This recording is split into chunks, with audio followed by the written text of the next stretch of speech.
James, over to you. As both as an active investor and a C-suite leader in the sector, if you had to pick one thing, what would you say is the most challenging aspect of the industry at the moment, or what element threatens it the most? Thank you, Carla. I think one thing's tricky, but if I touch on what Celeste pointed out, are we going fast enough, and how do we go faster?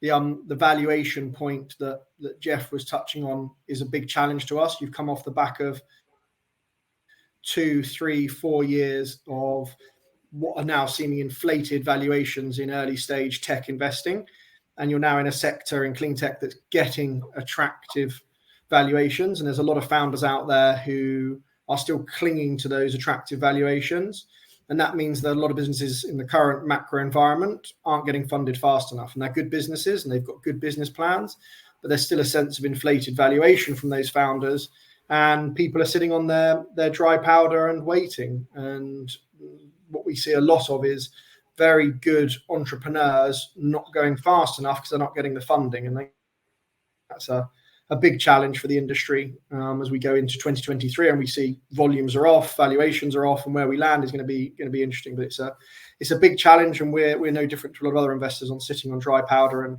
waiting to see how that plays out. On the public policy side, Jeff mentioned that a little bit. Again, this clean tech energy transition needs long-term, joined-up policy. And across the West, you still have elections coming up, and you still have short-term thinking in terms of cycles. A lot of the policies we see here in the UK, the electrification of every bus in the UK, 40,000 buses, would take up over half the grid capacity as it currently stands, which doesn't make sense. And so how you get joined up policy across energy, across transportation is a challenge, and how you get that fast enough is a challenge, because that's going to hinder a lot of the growth.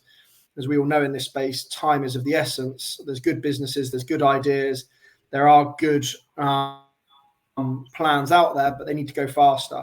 And so for us, they're the main challenges. And then touching on the human component, the number of people we need in these businesses, the quality of people we need, which we'll come on to later, but also human behavior. It feels like we need human behavior to fundamentally change to meet a lot of these goals. That's the hardest thing to change. And so we see a lot of focus on how do we keep human behavior similar to what it is today, by getting to net zero, using things like hydrogen refueling that's very similar to what it is today, versus electrification, which is very different to what it is today.